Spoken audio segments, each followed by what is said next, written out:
Everyone, आज मैं आपके लिए एक्सप्लेन करूंगी एवरलास्टिंग गॉड ऑफ सोर्ड का एपिसोड नंबर 5। तो जैसा कि लास्ट एपिसोड में हमने देखा था कि जेनी मेंगशियान के साथ फाइट में जीत गया, जिसके बाद मेंगशियान को मुक्ति मिल गई। लेकिन थोड़ी देर में वहाँ पर जेनी का बड़ा भाई बायहान पहुँच गया।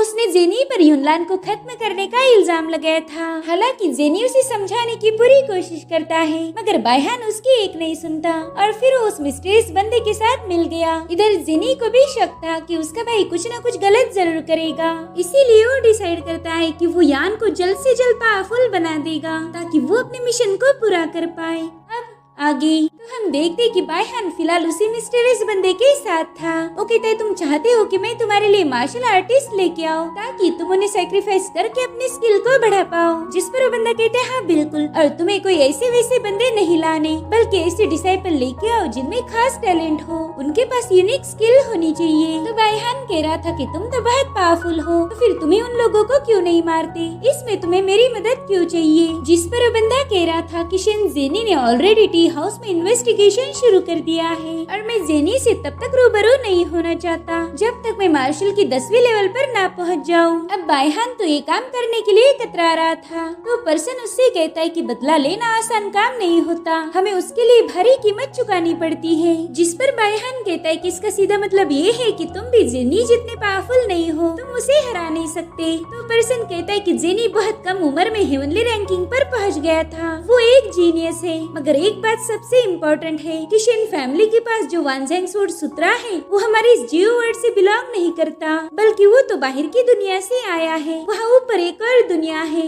जो की पावर से भरपूर है, वहाँ पर कई सारे स्किल और टेक्निक है। तुम ये भी कह सकते हो कि वानजेंग सोर्ड सूत्रा तो बस समंदर का एक कतरा है, वहाँ पर इससे भी पावरफुल टेक्निक्स मौजूद है। अगर वो टेक्निक हमारे हाथ लगी तो हम जेनी से भी ज्यादा पावरफुल बन सकते हैं, मगर ये काम हमें हेवन की इच्छा के अगेंस्ट करना होगा, तो हमें इसके लिए भारी कीमत चुकानी पड़ सकती है। हमें पावरफुल बनने के लिए सैक्रिफाइस देने होंगे। ये सुनकर बायहान कह रहा था कि इसका मतलब ये है कि जेनी मुझे सच बता रहा था। उसने मुझे बताया था कि युनलान की मौत भी इसी मैटर से रिलेटेड है। जिस पर वो बंदा कहता है कि जेनी ने ही तुम्हारी बहन को सैक्रिफाइस किया ताकि वो जल्दी से पावरफुल बने। मगर बायहान को इस बात पर यकीन नहीं हो रहा था कि जेनी अपनी ही बहन को मार सकता है, इसलिए वो बंदा दोबारा से उसे बहकाना शुरू कर देता है। वो कह रहा था कि तुम्हारा भाई जेनी मून को स्लैश करने की तैयारी में है ताकि वो अपर वर्ल्ड में जा पाए, और अगर ऐसा हुआ तो फिर वो तुम्हें चैलेंज करेगा और उस वक्त तो तुम्हारी औकात उसके सामने कुछ भी नहीं रहेगी और ना ही तुम कभी उसका मुकाबला कर पाओगे। तभी बायहान को महसूस होता है कि युनलान की सोड वाइब्रेट हो रही है। दरअसल वो उसे आगाह करना चाहती थी कि इस बंदे पर यकीन मत करो, लेकिन वो शख्स तो बात को ही घुमा देता है। वो कह रहा था देखो युनलान की सोड वाइब्रेट होकर तुम्हें बताना चाहती है कि जेनी से मेरी मौत का बदला लो,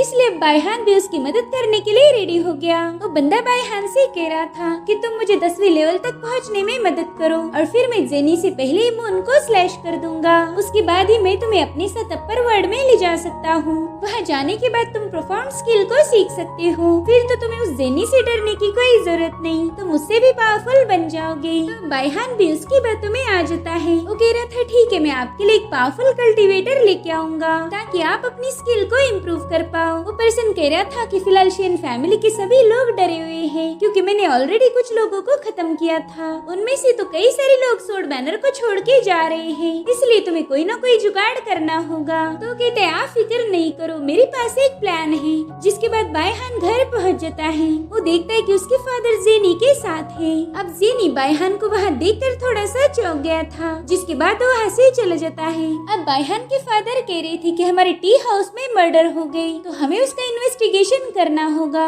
नहीं तो लोगों का हमारे ऊपर से विश्वास उठ जाएगा। तो बायहान कह रहा था ठीक है, मैं उस पर भी काम करूंगा, लेकिन आज मैं यहाँ पर एक और टॉपिक पर बात करने आया हूँ। देखिए जेनी की स्किल और हेल्थ काफी हद तक रिकवर हो चुकी है, साथ ही हमारे मैनर में कई सारे मार्शल आर्टिस्ट भी मौजूद हैं, तो क्यों ना हम इस साल के मार्शल असेंबली को जल्दी निपटा ले, इससे हमारा जेनी भी सबके सामने अपनी हेवनली रैंकिंग की पोजीशन को रिक्लेम करेगा। ये आइडिया शेन को भी काफी अच्छा लगा था। वो कह रहे थे कि जेनी और मैं इसी बारे में बात कर रहे थे। इस बार की असेंबली हमारे पैलेस में होगी ताकि सभी लोग यहीं पर रह के खुद को महफूज महफूज फील कर पाए। वैसे भी कोई तो है जो हमारे लोगों को बेरहमी से खत्म कर रहा है। दरअसल बायहान का प्लान कुछ और था, मगर इस बार भी जेनी ने ही बाजी मार ली, जिस वजह से वो बहुत ज्यादा भड़क गया था। लेकिन वो अपने फादर से कुछ भी नहीं कह सकता था, इसलिए वो चुपचाप से वहाँ से बाहर आ जाता है। वो देखता है कि वहीं पर जेनी किताबों की शिफ्टिंग कर रहा था, तो बायहान उसे ताना मारते हुए कह रहा था कि महान जेनी इंसानों की तो नहीं बल्कि बेजान किताबों की बहुत फिक्र करते हैं। तो जेनी कहता है कि तूफान आने वाला है, इसलिए मुझे उन्हें महफूज रखना होगा।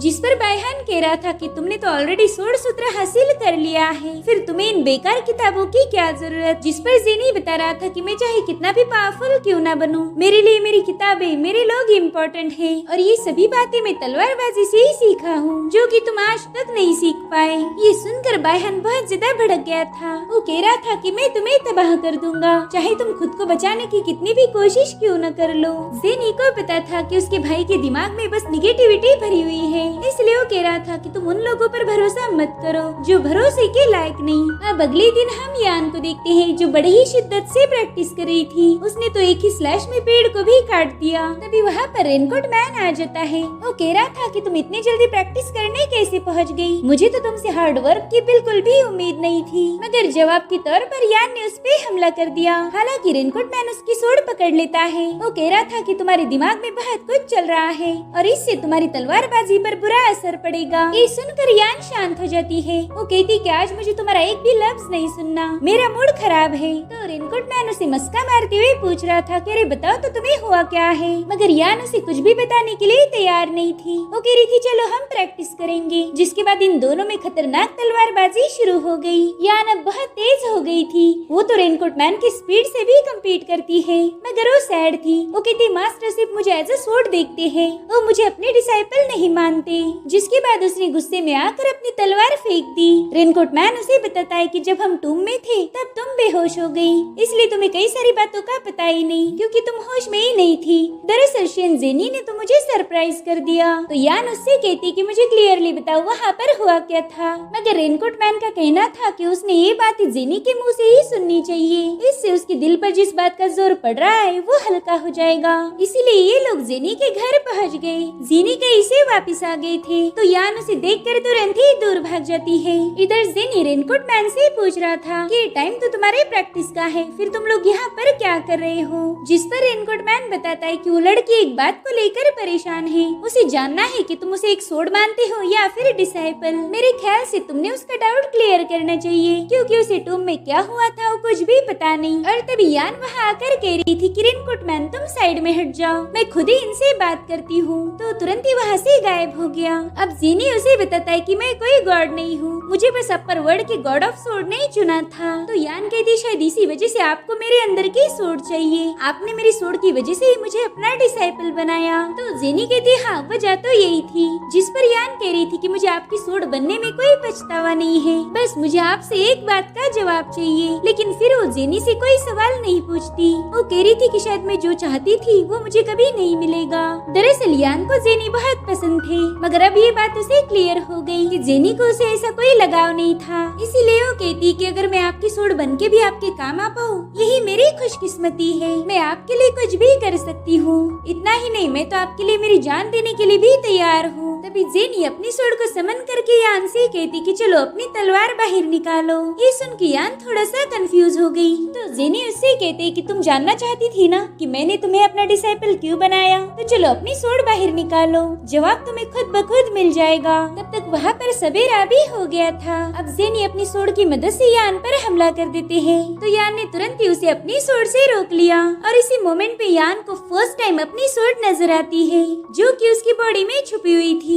अब वो कंफ्यूज होकर पूछ रही थी कि मास्टर ये सोड कौन सी है और ये मेरे अंदर कैसे आ गई? मैंने तो आज तक इस सोड को फील भी नहीं किया। जिस पर जेनी बताते हैं कि मेरी सोड पावर ने तुम्हारे स्पिरिट पावर को मूव किया, जिससे तुम अपनी मीटियर सोड को महसूस कर पाई। तो यान शॉक शॉक होकर कह रही थी कि बाप रे, वो सोड तो इतने दिनों से मेरे पेट में थी और मुझे पता ही नहीं। अब जेनी को तो उसकी बातें सुनकर हंसी आ रही थी। वो कहती कि वो तुम्हारे पेट में नहीं बल्कि तुम्हारी सी ऑफ कॉन्शियसनेस में है। दरअसल इस दुनिया में जितनी भी तलवारें हैं वो सभी गॉड ऑफ सोड ने भेजी थी और वो इन सोड को बड़ा करने के लिए इंसानों की बॉडी का यूज करते हैं। दरअसल तुम्हारे अंदर जो सोड है उसी की वजह से तुम हो। ये सुनकर यान कह रही थी कि अगर ये सोड आपको हेल्प करने वाली है फिर तो इसने खूबसूरत होना ही चाहिए। ये सुनकर जेन ये सोच रहा था कि अरे ये बंदी तो अभी भी वहीं पर अटकी हुई है। जिसके बाद वो बताता है कि तुम्हारे अंदर जो स्पिरिचुअल सोड है उसे मीटियोराइट्स ने फोर्ज किया था, इसीलिए तुम्हारी सोड काफी ज्यादा रेयर है। साथ ही उसे एक्टिवेट करना भी बहुत ज्यादा डिफिकल्ट है। जब तुम में मेरी मेंशियान के साथ फाइट हुई तब मैं उससे इसी की वजह से जीत पाया। दरअसल मैंने तुम्हारी सोड को एक्टिवेट कर दिया। तुम्हारी सोड और मैं हम दोनों भी गॉड ऑफ सोड के वंशज हैं, मगर फिर भी हमारा गॉड ऑफ सोड खुद ही से एक्टिवेट नहीं कर सकता और ये उसकी बदकिस्मती है। तुमने मीटियर सोड को अपने अंदर कैरी किया, इसका मतलब ये है कि तुम्हारे अंदर नेचुरल पावर्स है जो कि बहुत ही अमेजिंग है। जिसके बाद वो एक बार फिर से यान पर अटैक कर देता है। इस बार यान को उसने बचपन में जो भी खून खराबा देखा, उसने जो भी मेहनत की वो दिखने लगता है। जेनी कह रहा था कि तुम्हारा बचपन से इसे गुजरा नहीं और इसी वजह से तुम्हारी सोड अफेक्टेड हो गई।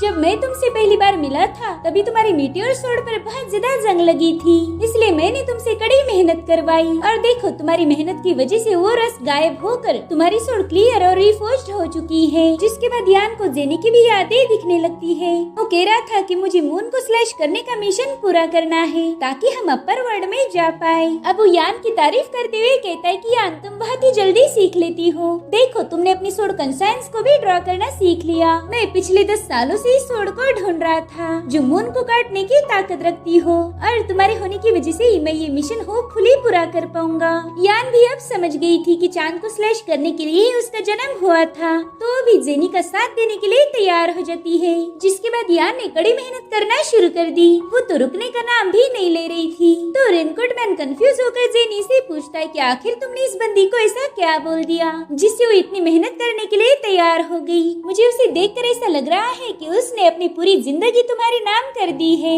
मगर जेनी उसका कोई जवाब नहीं देते। अब सुबह से शाम तक प्रैक्टिस करने के बाद यान ने ढेर सारा खाना खा लिया। वो कहती मेरा तो हो गया, अब मैं जा रही हूँ प्रैक्टिस करने। रेनकोट मैन कह रहा था कि इस बंदी ने तो बड़ी ही तेजी से प्रोग्रेस की है। वो अब मार्शल की 6ठी लेवल के पिक पर पहुँच गई। जिस पर जेनी कहता है कि अब वो समय दूर नहीं कि वो मार्शल की 7वीं लेवल पर ब्रेक थ्रू कर ले। जिसके बाद हमें सिटी का सीन दिखाया जाता है जहाँ के नोटिस बोर्ड पर नोटिस लगाया गया था कि इस बार हेवनली, अर्थली और डार्क रैंकिंग वाले मास्टर्स को अबेंडन सोड मैनर आना पड़ेगा क्योंकि इस साल के मार्शल आर्ट की जनरल असेंबली वहीं पर होने वाली है। और गाइस ये नोटिस पढ़ने वाले 3 बंदे कौन हैं ये तो आप जानते ही होंगे। वेल ये है हमारे 1000 ऑफ वर्ल्ड के हीरोज लिनफी, टियानशिंग और तियांडू।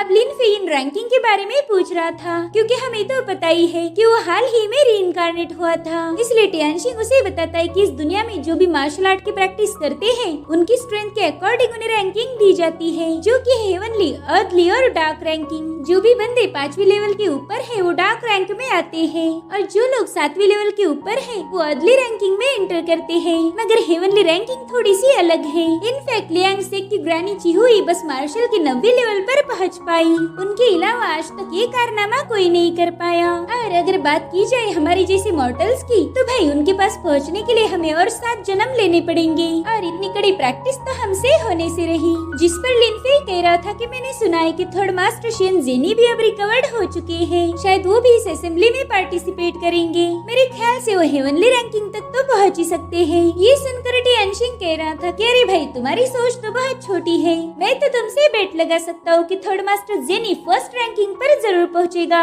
वहीं पर हम टाओइस्ट मास्टर जियान को देखते हैं जो कि सभी एल्डर्स को बता रही थी कि इस बार मेरे तीनों डिसाइपल अर्थ रैंकिंग को हासिल करेंगे। जिस पर जेन मास्टर कह रही थी कि मेरा डिसाइपल फूजियान इस कॉन्टेस्ट में पार्टिसिपेट नहीं कर रहा और ज्यादा प्रैक्टिस करना चाहता है, इसलिए मेरी साइड से इस बार कोई भी पार्टिसिपेट नहीं करेगा। तो जियान कह रही थी कि डिसाइपल इन चीजों को इतना सीरियस नहीं लेते, तो अब हम लोगों को ही हेवनली रैंकिंग की टॉप 10 लिस्ट में आना होगा, मगर ये थोड़ा मुश्किल होगा होगा, क्योंकि इस बार तो थर्ड मास्टर जेनी भी पार्टिसिपेट करने वाला है। शायद मास्टर जेनी चीहू की रैंकिंग छीन सकते हैं। ये सुनकर चीहू को बहुत ज्यादा गुस्सा आ जाता है, लेकिन वो जियान के मुंह नहीं लगना चाहती थी। इधर एल्डर लो बायहान से मिलने आए थे। बायहान कह रहा था कि हम दोनों एक दूसरे को 12 सालों से जानते हैं। आप ही की वजह से मैं एक प्रॉपर यंग लीडर बन पाया हूँ। जिस पर एल्डर लो कह रहे थे कि ये तो मेरा कर्तव्य था, इसलिए प्लीज आप इन सब चीजों को मेंशन न करें। अब बायहान कह रहा था कि आप एक बेहतरीन कल्टीवेटर थे, मगर फिर आप हमारी फैमिली की सर्वेंट बन के रह गए,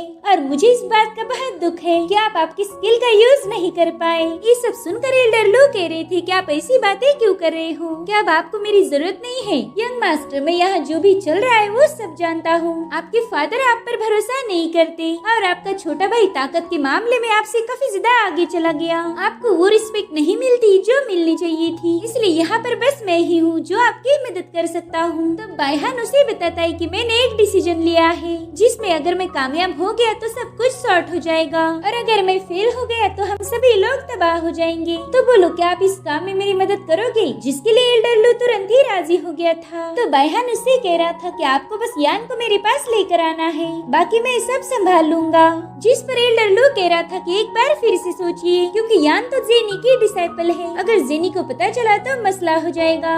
मगर बायहान का फैसला आखिरी था। वो कह रहा था मुझे पता है, मगर मेरा टारगेट फिलहाल के लिए यान है। सो एल्डर लो भी इसके लिए मान जाता है। अब उसके वहाँ से जाने के बाद बायहान कह रहा था कि मुझे यान के अलावा एक और कल्टीवेटर की जरूरत है, ताकि मैं उसे मिस्टीरियस पर्सन के पास भेज पाऊँ। अब अगले सीन में हम ग्रैनी चीहू को देखते हैं, जो अपने कमरे में वापस आ गई थी, और वहाँ पर वो मिस्टीरियस पर्सन पहले ही मौजूद था। चीहू उसे जाते ही ग्रीट करती है। इसका मतलब ये था कि ये भी इस पर्सन के लिए ही काम करती थी। वो चीहू से कह रहा था कि तुमने अभी तक अपना टास्क पूरा नहीं किया। तो चीहू से और थोड़े दिनों की मोहलत मांगने लगती है, जिससे वो बंदा बहुत ज्यादा भड़क गया था। वो अब अपने पास का यूज करके उसे टॉर्चर करना शुरू कर देता है। वो कह रहा था कि मेरे प्लान सही जा रहे थे, मगर उस कमबख्त जेनी ने सब कुछ बिगाड़ दिया, इसलिए अब मैं तुम्हें ज्यादा मोहलत नहीं दे सकता। मैंने जो काम तुम्हें बोला है उसे पूरा कर दो, वरना मैं तुम्हें खत्म कर दूंगा। इधर हम यान को देखते हैं, जो प्रैक्टिस करने में बिजी थी। तभी उसे कुछ डिसाइपल्स की बातें सुनाई देती है। वो चीहू के बारे में ही बात कर रहे थे। वो कहते हैं कि लियांग सेक की ग्रैनी चीहू अचानक से बेहोश हो गई, और उनकी तबीयत काफी ज्यादा खराब है।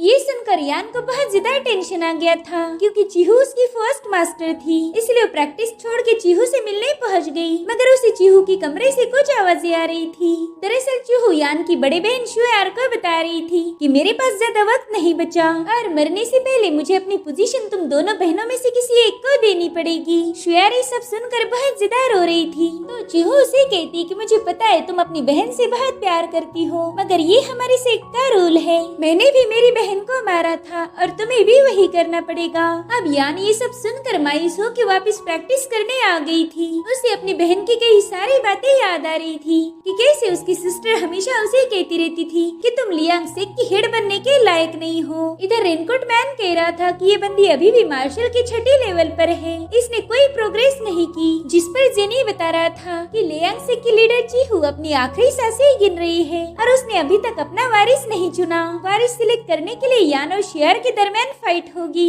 जिस पर रेनकोट मैन कह रहा था कि फिलहाल तो ये मुकाबला हो भी नहीं सकता, क्योंकि यान कल्टीवेशन के मामले में शेयर से काफी पीछे है। जिस पर जेनी कह रहा था कि नहीं, ऐसी बात नहीं है। दरअसल यान जानबूझकर लेवल अप नहीं कर रही, ताकि वो अपनी बहन के साथ फाइट ना कर पाए, मगर मुझे कुछ भी करके इस मसले को जल्दी से सुलझाना होगा।